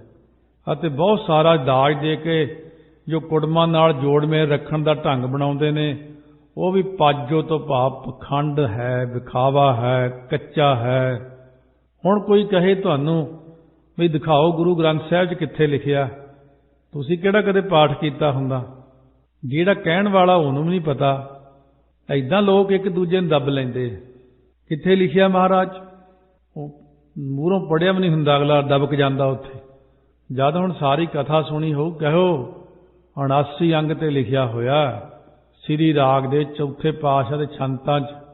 ਸੋ ਇਸ ਢੰਗ ਨਾਲ ਇਹ ਪੌੜੀ ਹੈ ਚੌਥੀ ਇਹ ਸ਼ਬਦ ਦੀ, ਵੀ ਉੱਥੇ ਲਿਖਿਆ ਮਹਾਰਾਜ ਨੇ, ਹੋਰ ਮਨਮੁਖ ਦਾਜ ਜੇ ਰੱਖ ਦਿਖਾਲ ਹੈ, ਸੋ ਕੂੜ ਅਹੰਕਾਰ ਕੱਚ ਪਾਜੋ। ਇਹ ਸਾਰਾ ਕੁਝ ਦਿਖਾਵਾ ਹੀ ਹੈ ਸੰਸਾਰ ਦਾ। ਐਵੇਂ ਦਾਜ ਰੱਖ ਰੱਖ ਕੇ ਟੌਰ ਬਣਾਉਣੀ ਆਪਣੀ। ਮਹਾਰਾਜ ਕਹਿੰਦੇ ਇਹ ਗੱਲਾਂ ਸਾਨੂੰ ਮਨਜ਼ੂਰ ਨਹੀਂ ਹੈ। ਹਰ ਪ੍ਰਭ ਮੇਰੇ ਬਾਬਲਾ, ਹਰ ਦੇਵ ਹੋ ਦਾਨ ਮੈਂ ਦਾਜੋ। ਪਿਆਰੇ ਸਤਿਗੁਰੂ ਕਿਰਪਾ ਕਰੋ, ਮੈਨੂੰ ਵਾਹਿਗੁਰੂ ਵਾਹਿਗੁਰੂ ਨਾਮ ਦਾ ਦਾਜ ਦਿਓ, ਇਹੀ ਦਾਨ ਦੇਣਾ ਕਰੋ। ਹਰ ਰਾਮ ਰਾਮ ਮੇਰੇ ਬਾਬੋਲਾ, ਫਿਰ ਮਿਲ ਧਨ ਵੇਲ ਵਧੰਦੀ। ਪਿਤਾ ਵਾਂਗੂ ਹੈ ਮੇਰੇ ਬਾਬਲਾ ਪਿਆਰੇ ਸਤਿਗੁਰੂ, ਪਰਮੇਸ਼ਰ ਪਤੀ ਨਾਲ ਮਿਲਣੇ ਕਰਕੇ ਮੈਂ ਜੋ ਜੀਵ ਰੂਪ ਇਸਤਰੀ ਹਾਂ ਨਾ, ਧਨ ਤੋਂ ਭਾਵ ਜੀਵ ਰੂਪ ਇਸਤਰੀ ਦੀ ਸ਼ੁਭ ਗੁਣਾ ਰੂਪੀ ਵੇਲ ਵਧੀ ਹੈ। ਹੁਣ ਮੇਰੀ ਆਪ ਜੀ ਨੂੰ ਰਾਮ ਰਾਮ ਹੈ, ਬਸ ਚੱਲੀਆਂ ਹੁਣ ਕਿੱਥੇ? ਬੇਗਮਪੁਰਾ ਸੱਚਖੰਡ ਵਸੈ ਨਿਰੰਕਾਰ। ਸਦੀਵੀ ਕਾਲ ਮੈਂ ਪਰਮਾਤਮਾ ਵਿੱਚ ਲੀਨ ਹੋਣ ਜਾ ਰਹੀ ਹਾਂ। ਹੁਣ ਮੁੜ ਕੇ ਨਹੀਂ ਆਵਾਂਗੀ ਮੈਂ। ਬਹੁਰ ਹਮ ਕਾਹੇ ਆਵਾਂਗੇ। ਹੁਣ ਕਿਉਂ ਆਵਾਂਗੇ? ਕਿਉਂਕਿ ਹੁਣ ਤਾਂ ਅਸੀਂ ਪਰਮੇਸ਼ਰ ਵਿੱਚ ਲੀਨ ਹੋਣ ਜਾ ਰਹੇ ਹਾਂ। ਸਾਡੇ ਉੱਤੇ ਉਹਦੀ ਕਿਰਪਾ ਹੋ ਗਈ ਹੈ। ਜਿਵੇਂ ਪ੍ਰਤੱਖ ਲੜਕੀ ਵਿਆਹ ਕਰਕੇ ਜਿਸ ਵੇਲੇ ਚੱਲਦੀ ਹੈ ਤਾਂ ਆਪਣੇ ਮਾਂ-ਬਾਪ ਨੂੰ ਕਹਿੰਦੀ ਹੈ, ਫਤਿਹ ਬੁਲਾ ਦਿੰਦੀ, ਸਤਿ ਸ੍ਰੀ ਅਕਾਲ ਕਹਿ ਦਿੰਦੀ ਹੈ, ਰਾਮ ਰਾਮ ਕਹਿ ਦਿੰਦੀ ਹੈ। ਇਸੇ ਤਰ੍ਹਾਂ ਜਗਿਆਸੂ ਰੂਪ ਲੜਕੀ ਪਰਮੇਸ਼ਰ ਪਤੀ ਨਾਲ ਵਿਆਹ ਕਰਾ ਕੇ ਆਪਣੇ ਪਿਤਾ ਰੂਪ ਗੁਰਾਂ ਨੂੰ ਰਾਮ ਰਾਮ ਕਹਿ ਦਿੰਦੀ। ਸੋ ਇਸ ਢੰਗ ਦੇ ਨਾਲ ਮੇਰੇ ਬਾਬਲਾ ਹੈ, ਮੇਰੇ ਪਿਆਰੇ ਸਤਿਗੁਰੂ, ਹਰੀ ਰਾਮ ਜੋ ਸਾਰੇ ਰਮਿਆ ਹੋਇਆ, ਤਿਸ ਪਿਰੀ ਨਾਲ ਮਿਲਣ ਕਰਕੇ ਮੈਂ ਇਸਤਰੀ ਦੀ ਸ਼ੁਭ ਗੁਣਾ ਰੂਪੀ ਵੇਲ ਵੱਧ ਗਈ ਹੈ। ਇਹ ਵੇਲ ਹੁਣ ਚੱਲਣੀ ਦੂਰ ਤੱਕ। ਇੱਕ ਪਰਿਵਾਰ ਵਿੱਚ ਇੱਕ ਭਗਤੀ ਵਾਲੀ ਇਸਤਰੀ ਆ ਜੇ, ਕਈ ਕੁਲਾਂ ਤੱਕ ਉੱਥੇ ਭਗਤੀ ਦਾ ਵਾਸਾ ਰਹਿੰਦਾ ਹੈ। ਜਿਸ ਕੁਲ 'ਚ ਬੇਬੇ ਨਾਨਕੀ ਚਲੀ ਗਈ, ਉਹ ਕੁਲਾਂ ਹੀ ਤਾਰਤੀਆਂ। ਜਿਸ ਕੁਲ ਵਿੱਚ 6ਵੇਂ ਪਾਤਸ਼ਾਹ ਦੀ ਸਪੁੱਤਰੀ ਬੀਬੀ ਵੀਰੋ ਚਲੀ ਗਈ, ਉਹਦੀਆਂ ਕੁਲਾਂ ਹੀ ਤਰ ਗਈਆਂ। ਬੀਬੀ ਅਮਰੋ ਜੀ ਧੰਨ ਗੁਰੂ ਅਮਰਦਾਸ ਸਾਹਿਬ ਮਹਾਰਾਜ ਸੱਚੇ ਪਾਤਸ਼ਾਹ ਨੂੰ ਗੁਰੂ ਅੰਗਦ ਦੇਵ ਨਾਲ ਮਿਲਾਉਣ ਦਾ ਕਾਰਨ ਬਣੀ। ਬੀਬੀ ਭਾਨੀ ਜੀ, ਬੀਬੀ ਦਾਨੀ ਜੀ, ਇਸ ਤਰ੍ਹਾਂ ਚੱਜੀਆਂ ਉਹਨਾਂ ਉੱਤੇ ਕਿਰਪਾ ਹੋਈ ਮਹਾਰਾਜ ਸੱਚੇ ਪਾਤਸ਼ਾਹ ਦੀ। ਸ਼ੁਭ ਗੁਣਾ ਰੂਪੀ ਵੇਲ ਵਧੀ। ਇਹ ਵੇਲ ਕਿੰਨੀ ਕੁ ਵਧੀ? ਹਰ ਜੁਗ ਹੈ ਜੁਗੋ, ਜੁਗ ਜੁਗ ਹੈ ਜੁਗੋ, ਸਦ ਪੀੜੀ ਗੁਰੂ ਚਲੰਦੀ। ਇਹ ਪੰਕਤੀ ਦਾ ਪੜ੍ਹਨਾ ਤੇ ਵਿਸ਼ਰਾਮ ਵਿਸ਼ੇਸ਼ ਜਾਣ ਲੈਣਾ, ਨਹੀਂ ਤਾਂ ਆਮ ਬੰਦਾ ਪੜੂਗਾ ਹਰ ਜੁਗ ਹੈ ਜੁਗੋ, ਜੁਗ ਜੁਗ ਹੈ ਜੁਗੋ, ਉਲਝ ਜੇ ਜਾਂਦਾ। ਸਿੱਧਾ ਹੀ ਹਿਸਾਬ ਹੈ, ਹਰ ਜੁਗ ਹੈ ਜੁਗੋ, ਜੁਗ ਜੁਗ ਹੈ ਜੁਗੋ, ਸਦ ਪੀੜੀ ਗੁਰੂ ਚਲੰਦੀ। ਹਰੀ ਸਰੂਪ ਸਤਿਗੁਰਾਂ ਦੀ ਪ੍ਰਮਾਤਮਾ ਨਾਲ ਜੁੜਨ ਦੀ ਪੀੜੀ ਸਦਾ ਹੀ ਸਤਜੁਗ, ਤ੍ਰੇਤਾ, ਦੁਆਪਰ, ਕਲਯੁਗ, ਇਹਨਾਂ ਚਾਰਾਂ ਯੁੱਗਾਂ ਵਿੱਚ ਚੱਲਦੀ ਆਈ। ਗੁਰਾਂ ਦੁਆਰੇ ਜਗਿਆਸੂ ਦੀ ਹਰੀ ਨਾਲ ਜੁੜਨ ਦੀ ਪੀੜੀ ਸਦਾ ਹੀ ਚਾਰਿਆਂ ਯੁੱਗਾਂ ਵਿੱਚ ਚੱਲਦੀ ਆਈ। ਤੀਜਾ ਭਾਵ ਕੀ ਕਹਿੰਦੇ ਨੇ? ਵੈਰਾਗ, ਵਿਵੇਕ, ਖੜ ਸੰਮਤੀ, ਮੋਖ, ਇੱਛਾ ਰੂਪ ਯੁੱਗ ਤੋਂ ਭਾਵ ਚਾਰ ਸਾਧਨਾਂ ਵਿੱਚ ਜੁਗੋ ਤੋਂ ਭਾਵ ਜੁੜ ਕੇ ਮੈਂ ਸਤਿਗੁਰਾਂ ਦੇ ਉਪਦੇਸ਼ ਵਿੱਚ ਜੁਗ ਹੈ ਤੋਂ ਭਾਵ ਜੁੜਿਆ ਹੈ। ਉਹਦੀ ਸਾਰਿਆਂ ਯੁੱਗਾਂ ਵਿੱਚ ਜੁਗੋ ਤੋਂ ਭਾਵ ਜੁੜੇ ਹੋਏ ਹਰੀ ਨਾਲ ਜੁੜਨ ਦੀ ਪ੍ਰੀਤੀ ਸਦਾ ਚੱਲਦੀ ਆ ਰਹੀ ਹੈ। ਜੁਗ ਜੁਗ ਪੀੜੀ ਚੱਲੈ ਸਤਿਗੁਰ ਕੀ, ਜਿਨੀ ਗੁਰਮੁਖ ਨਾਮ ਤੇ ਆਇਆ। ਜੁਗਾਂ ਜੁਗਾਂ ਵਿੱਚ ਸਤਿਗੁਰਾਂ ਦੀ ਪੀੜੀ ਚੱਲ ਰਹੀ ਹੈ, ਜਿਨ੍ਹਾਂ ਮੁਖੀ ਗੁਰਾਂ ਨੇ ਵਾਹਿਗੁਰੂ ਦੇ ਨਾਮਾਂ ਨੂੰ ਧਿਆਉਣਾ ਕੀਤਾ ਹੈ। ਜੁਗਾਂ ਜੁਗਾਂ ਵਿੱਚ ਸਤਿਗੁਰਾਂ ਦੁਆਰੇ ਜਗਿਆਸੂ ਦੀ ਪੀੜੀ ਚੱਲ ਰਹੀ ਹੈ, ਜਿਨ੍ਹਾਂ ਜਗਿਆਸੂਆਂ ਨੇ ਗੁਰਾਂ ਦੁਆਰੇ ਵਾਹਿਗੁਰੂ ਦਾ ਨਾਮ ਧਿਆਉਣਾ ਕੀਤਾ। ਹਰ ਪੁਰਖ ਨਾ ਕਬਹੀ ਬਿਨਸੈ ਜਾਵੈ, ਨਿਤ ਦੇਵੈ ਚੜ੍ਹੈ ਸਵਾਇਆ। ਹਰੀ ਪੁਰਖ ਕਦੇ ਵੀ ਬਿਨਸ ਨਹੀਂ ਜਾਂਦਾ। ਜਿਹਨੂੰ ਆਪਣਾ ਆਪ ਦੇ ਦਿੰਦਾ, ਉਹਦਾ ਸਵਾਏ ਤੋਂ ਸਵਾਏ ਜਸ ਚੜ੍ਹਦਾ ਜਾਂਦਾ, ਮਹਿਮਾ ਵੱਧਦੀ ਜਾਂਦੀ ਹੈ। ਉਹਨਾਂ ਗੁਰਮੁਖਾਂ ਨੂੰ ਹਰੀ ਪੁਰਖ ਨਿਤ ਹੀ ਸਵਾਏ ਤੋਂ ਸਵਾਇਆ ਚੜ੍ਹ ਕੇ ਦਾਨ ਦਿੰਦਾ, ਨਾਮ ਦਾਨ ਦਿੰਦਾ, ਜੋ ਕਦੇ ਨਾਸ ਹੀ ਨਹੀਂ ਹੁੰਦਾ। ਨਾਨਕ ਸਤ ਸਤ ਹਰ ਏਕੋ, ਜਪ ਹਰ ਹਰ ਨਾਮ ਸੁਹੰਦੀ। ਮਹਾਰਾਜ ਸੱਚੇ ਪਾਤਸ਼ਾਹ ਫਰਮਾਉਂਦੇ ਨੇ ਕਿ ਸੰਤ ਸ਼ਾਂਤ ਆਤਮਾ, ਸੰਤ ਤੇ ਹਰੀ ਦੋਵੇਂ ਇੱਕੋ ਰੂਪ ਨੇ। ਸੋ ਸਤਿਗੁਰੂ ਮਹਾਰਾਜ ਸੱਚੇ ਪਾਤਸ਼ਾਹ ਫਰਮਾਉਂਦੇ ਨੇ, ਨਾਨਕ ਸੰਤ ਹਰ ਏਕੋ। ਸਤਿਗੁਰੂ ਕਹਿੰਦੇ ਸ਼ਾਂਤ ਆਤਮਾ, ਸੰਤ ਤੇ ਹਰੀ ਦੋਵੇਂ ਇੱਕੋ ਹੀ ਰੂਪ ਨੇ। ਸੰਤ ਤੋਂ ਭਾਵ ਸੰਤ ਹਰੀ ਦਾ ਸਰੂਪ ਨੇ ਤੇ ਹਰੀ ਸੰਤ ਅਵਤਾਰ ਧਾਰ ਕੇ ਆਇਆ, ਇਸ ਲਈ ਦੋਨੋਂ ਇੱਕ ਰੂਪ ਨੇ। ਰਾਮ ਸੰਤ ਮੈਂ ਭੇਦ ਕਿਛ ਨਾਹੀ, ਏਕ ਜਨ ਕਈ ਮੈਂ ਲਾਖ ਕਰੋੜੀ। ਸੰਤਾਂ ਕੋ ਮਤ ਕੋਈ ਨਿੰਦੋ, ਸੰਤ ਰਾਮ ਹੈ ਏਕੋ। ਇਹ ਇੱਕੋ ਹੀ ਰੂਪ ਨੇ। ਬਿਰਤੀ ਦੀ ਗੱਲ ਹੈ। ਕੀ ਕਹਿ ਗਏ ਵੀ ਦੁਨੀਆ 'ਚ ਠੱਗ ਜੇ ਪੈਦਾ ਹੋ ਗਏ, ਇਹਨਾਂ ਕਰਕੇ ਸੰਤਾਂ ਦਾ ਨਾਮ ਬਦਨਾਮ ਹੋਇਆ। ਪਰ ਨਹੀਂ ਤਾਂ ਸੰਤ ਮਹਾਤਮਾ ਬਹੁਤ ਉੱਚੀ ਚੀਜ਼ ਹੁੰਦੀ। ਇਹ ਹੌਲੀ ਹੌਲੀ ਹਰੇਕ ਚੀਜ਼ ਨੂੰ ਲੋਕੀ ਬਦਨਾਮ ਕਰਨ। ਗੁਰੂ ਨਾਨਕ ਦੇਵ ਜੀ ਵੇਲੇ ਭਾਈ ਅੱਖਰ ਪ੍ਰਚਲਿਤ ਹੋਇਆ। ਭਾਈ ਬੁੱਢਾ ਜੀ, ਭਾਈ ਲਹਿਣਾ ਜੀ, ਭਾਈ ਭਗੀਰਥ ਜੀ, ਭਾਈ ਮਨਸੁਖ ਸ਼ਾਹੂਕਾਰ, ਭਾਈ ਬਾਲਾ ਜੀ, ਭਾਈ ਕਹਿੰਦੇ। ਹੌਲੀ ਹੌਲੀ ਫਿਰ ਭਾਈ ਅੱਖਰ ਦੀ ਬਦਨਾਮੀ ਕਰਤੀ, ਕਿਉਂਕਿ ਭਾਈ ਅੱਖਰ ਰਖਾ ਕੇ ਮਾੜੇ ਕੰਮ ਕੀਤੇ ਜਿਨ੍ਹਾਂ ਨੇ। ਇਸੇ ਤਰ੍ਹਾਂ ਫਿਰ ਮਸਨੰਦ ਅੱਖਰ ਸ਼ੁਰੂ ਹੋਇਆ। ਮਸਨੰਦ ਨਾਮ ਗੱਦੀ ਦਾ। ਹੌਲੀ ਹੌਲੀ ਉਹ ਮਸੰਦੀ ਬਣ ਗਏ, ਉਹ ਵੀ ਬਦਨਾਮ ਹੋ ਗਏ। ਗਿਆਨੀ ਅੱਖਰ ਬਹੁਤ ਉੱਚਾ ਅੱਖਰ ਹੈ। ਫਿਰ ਕਈਆਂ ਨੇ ਆਪਣਾ ਨਾਂ ਗਿਆਨੀ ਰਖਾ ਕੇ ਪੁੱਠੇ ਕੰਮ ਕੀਤੇ, ਗਿਆਨੀ ਅੱਖਰ ਬਦਨਾਮ ਹੋ ਗਿਆ। ਇਸੇ ਤਰ੍ਹਾਂ ਹੀ ਹੈ, ਲੋਕ ਜਦੋਂ ਦੇਖਦੇ ਉਹ ਫਲਾਨਾ ਨਾਮ ਬੜਾ ਚੱਲਦਾ, ਉਹ ਵੀ ਕਈ ਲੁੱਟਣ ਦੇ ਮਾਰੇ ਉਹੋ ਜਿਹਾ ਨਾਂ ਲਿਖਾ ਕੇ ਉਸ ਅੱਖਰ ਨੂੰ ਬਦਨਾਮ ਕਰ ਦਿੰਦੇ ਨੇ। ਫਿਰ ਅੱਖਰ ਮਾੜਾ ਨਹੀਂ ਹੈ, ਬੰਦੇ ਵਿੱਚ ਮਾੜੇ ਆ ਗਏ ਨੇ। ਤਾਂ ਸਤਿਗੁਰੂ ਮਹਾਰਾਜ ਕਹਿੰਦੇ ਨੇ ਇਸ ਕਰਕੇ ਪਰਮਾਤਮਾ ਦੇ ਪਿਆਰੇ ਇੱਕੋ ਹੀ ਰੂਪ ਨੇ। ਜਪ ਹਰ ਹਰ ਨਾਮ ਸੁਹੰਦੀ।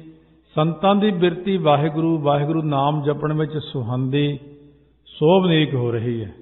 ਹਰ ਰਾਮ ਰਾਮ ਮੇਰੇ ਬਾਬਲਾ, ਫਿਰ ਮਿਲ ਧਨ ਵੇਲ ਵਧੰਦੀ।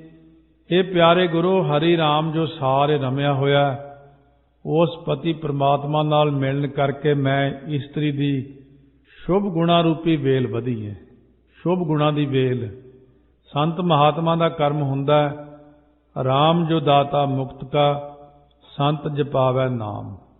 ਜੇ ਹੁਣ ਸੰਤ ਨਾਮ ਜਪਾਵੇ, ਬਾਣੀ ਪੜ੍ਹੇ, ਰੋਮ ਰੋਮ ਸਿਮਰਨ ਚੱਲਦਾ ਹੋਵੇ, ਦੁਨੀਆ ਦਾ ਭਲਾ ਕਰਦਾ ਹੋਵੇ, ਚੌਥੇ ਪਦ ਵਿੱਚ ਵਰਤਦਾ ਹੋਵੇ, ਫੇਰ ਸੰਤ ਹੈ। ਜੇ ਸੰਤ ਜੀ ਹੋਣੀ ਤਮੋ ਗੁਣੀ ਹੋ ਜਾਣ, ਰਜੋ ਗੁਣੀ ਹੋ ਜਾਣ, ਫੇਰ ਤਾਂ ਸੰਤ ਨਾ ਰਹੇ। ਇਹ ਬਦਨਾਮੀ ਕਦੋਂ ਤੋਂ ਸ਼ੁਰੂ ਹੋਈ?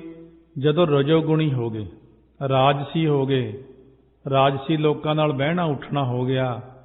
ਬਹੁਤ ਸਾਰੀਆਂ ਗੱਲਾਂ ਫਿਰ ਚੁੱਭ ਜਾਂਦੀਆਂ ਜੇ ਕਹਿ ਦਈਏ। ਲੋੜ ਨਹੀਂ ਸੀਗੀ ਐਵੇਂ ਖਾਮ-ਖਾਂ ਵੋਟਾਂ 'ਚ ਖੜੇ ਹੋਣਾ, ਸੰਤ ਸਮਾਜ ਬਣਾ ਲਿਆ। ਉਹਦੇ ਨਾਲ ਰਾਜਸੀ ਲੋਕਾਂ ਨਾਲ ਟੱਕਰ ਹੋ ਗਈ। ਰਾਜਸੀ ਲੋਕਾਂ ਨੇ ਐਸੀ ਧਰ ਕੇ ਰਗੜਾ ਮਾਰਿਆ, ਸਾਰੇ ਬਦਨਾਮ ਕਰਤੇ। ਕੀ ਲੋੜ ਸੀ? ਆਪਣਾ ਭਜਨ ਪਾਠ ਕਰਦੇ, ਆਰਾਮ ਨਾਲ ਬੰਦਗੀ ਕਰਦੇ, ਦੁਨੀਆ ਨੂੰ ਚੰਗੇ ਪਾਸੇ ਲਾਉਂਦੇ, ਗੁਰਬਾਣੀ ਦਾ ਉਪਦੇਸ਼ ਕਰਦੇ, ਇੱਧਰ ਨੂੰ ਆਉਂਦੇ ਹੀ ਨਾ। ਪਰ ਇਸ ਕਰਕੇ ਸਤਿਗੁਰੂ ਮਹਾਰਾਜ ਸੱਚੇ ਪਾਤਸ਼ਾਹ ਕਹਿੰਦੇ ਨੇ ਕਿ ਸਾਡਾ ਕਰਮ ਨਹੀਂ ਹੈ ਉਹ। ਸਾਡੀ ਜਿਹੜੀ ਲਾਈਨ ਹੈ, ਸਾਧੂ ਦੀ ਲਾਈਨ, ਸੰਤਾਂ ਦੀ ਲਾਈਨ, ਗੁਰਸਿੱਖਾਂ ਦੀ, ਗੁਰਮੁਖਾਂ ਦੀ, ਉਹ ਵੱਖਰੀ ਹੁੰਦੀ ਹੈ। ਸ਼ਾਂਤ ਆਤਮਾ, ਸ਼ਾਂਤ ਚਿੱਤ, ਬਾਣੀ ਪੜ੍ਹਨ ਵਾਲੇ, ਦੁਨੀਆ ਨੂੰ ਨਾਮ ਜਪਾਉਣ ਵਾਲੇ, ਆਪ ਜਪਣ ਵਾਲੇ, ਉਹ ਹੁੰਦੇ ਸਾਧੂ ਮਹਾਤਮਾ। ਜਦੋਂ ਸੰਤ ਜੀ ਨਿਤਨੇਮੀ ਛੱਡ ਗਏ ਤੇ ਰਾਜਸੀ ਹੋ ਗਏ ਨੇ, ਤੇ ਫਿਰ ਬਦਨਾਮੀ ਹੋਣੀ ਹੋਣੀ। ਆਪਣੀ ਜਦੋਂ ਚਾਲ ਚੱਲਦੇ ਚੱਲਦੇ ਚਾਲ ਹੀ ਭੁੱਲ ਜਾਈਏ। ਹੰਸਾਂ ਦੀ ਚਾਲ ਹੰਸ ਨੂੰ ਚੱਲਣੀ ਚਾਹੀਦੀ। ਜੇ ਹੰਸ ਕਾਂ ਦੀ ਚਾਲ ਚੱਲਣ ਲੱਗ ਜੇ, ਕਾਂ ਵਾਂਗੂ ਖਾਣਾ ਕਰ ਦੇਵੇ, ਫਿਰ ਉਹਨੂੰ ਕੋਈ ਹੰਸ ਨਹੀਂ ਕਹਿੰਦਾ। ਉਹ ਤਾਂ ਕਾਂ ਕਾਂ ਕਰਦਾ, ਕਾਂ ਬਣ ਗਿਆ। ਇਸ ਕਰਕੇ ਸਤਿਗੁਰੂ ਕਹਿੰਦੇ ਨੇ ਕਾਂ ਕਾਲਾ ਹੈ, ਕਾਂ ਬਿਸਟਾ ਖਾਂਦਾ। ਹੰਸਾਂ ਹੀਰਾ ਮੋਤੀ ਚੁਗਣਾ, ਬੱਗ ਡੱਡਾਂ ਭਾਲਣ ਜਾਏ। ਜੇ ਆਪਣੀ ਚਾਲ ਛੱਡ ਦੇਵੇ, ਮਰਿਆਦਾ ਛੱਡ ਦਿੱਤੀ, ਤਾਂ ਹੀ ਉਹ ਡਿੱਗਿਆ। ਡਿੱਗਣ ਕਰਕੇ ਸਤਿਗੁਰੂ ਕਹਿੰਦੇ ਬਦਨਾਮੀ ਹੋ ਜਾਂਦੀ। ਤਾਂ ਤੇ ਸਤਿਗੁਰੂ ਮਹਾਰਾਜ ਸਾਨੂੰ ਸਿੱਖਿਆ ਦਿੰਦੇ ਨੇ, ਸੱਚਾਈ ਕੌੜੀ ਹੁੰਦੀ, ਪਰ ਕੌੜਾ ਘੁੱਟ ਪੀਣ ਨਾਲ ਫਾਇਦਾ ਹੋ ਜਾਂਦਾ। ਨਿੰਮ ਦਾ ਪਾਣੀ ਲੋਕ ਰਗੜ ਕੇ ਪੀਂਦੇ ਨੇ, ਪਰ ਅੰਦਰੋਂ ਬਿਮਾਰੀਆਂ ਕਈ ਉੱਡ ਜਾਂਦੀਆਂ ਨੇ, ਉੱਡ ਜਾਂਦੀਆਂ ਨੇ, ਉੱਡ ਜਾਂਦੀਆਂ ਨੇ, ਉੱਡ ਜਾਂਦੀਆਂ ਨੇ, ਉੱਡ ਜਾਂਦੀਆਂ ਨੇ।